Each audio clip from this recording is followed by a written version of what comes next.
Le Howardington Sevens continue de grandir alors que la 18e édition est dans quelques semaines. Une conférence de presse se tenait à Paris. L'occasion de voir que ce tournoi de rugby à 7 prend de plus en plus d'ampleur. La preuve avec la présence de deux vice-présidents de la Fédération française de rugby, messieurs Jean-Louis Boujon et Patrice Doctrinal. Ce tournoi est un tournoi de rugby à 7, il s'est placé dans la perspective des Jeux Olympiques et par conséquent de la nouvelle économie du rugby au plan international. Ce tournoi est ouvert aux hommes et aux femmes et il a des conditions d'organisation assez exceptionnelles par le site qui est proposé. Le rugby à 7, sport olympique en 2016 à Rio, ce qui a changé la stratégie de la fédération. Jusque-là mis de côté, cette pratique est devenue une des priorités pour les dirigeants français. Une chance pour le Howardington Sevens qui fête donc déjà son 18e anniversaire.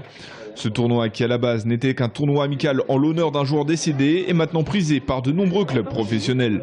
Ça s'est enchaîné et peut-être qu'on s'est retrouvé piégé à un moment pour être obligé de continuer. Donc voilà, on a fait du tournoi Howardington quelque chose d'exceptionnel qui est reconnu en France, un petit peu en Europe et en Nouvelle-Zélande, forcément ils savent ce que c'est.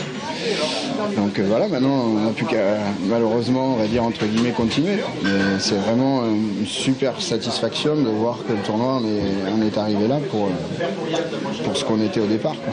Si les Tourangeaux sont montés à Paris pour défendre ce tournoi, c'est qu'ils s'y intéressent particulièrement. C'est un tournoi exceptionnel, c'est un tournoi qui a été fait par une bande de copains sur des valeurs qui correspondent tout à fait aux valeurs de la Touraine et de Tours particulièrement, capitale martinienne, sur les valeurs de partage, etc. Ils sont très sensibles à ce sujet-là. Basé cette année à Ballon-Miré, le tournoi va subir un virage dès l'année prochaine avec un déménagement prévu à Tours au stade de la Vallée du Cher, avec pour objectif de marquer un grand coup pour l'année d'après en 2016 pour le 20e anniversaire. Mais il y a encore du temps et concentrons-nous d'abord sur l'édition 2014. Ce sera donc le week-end du 31 mai.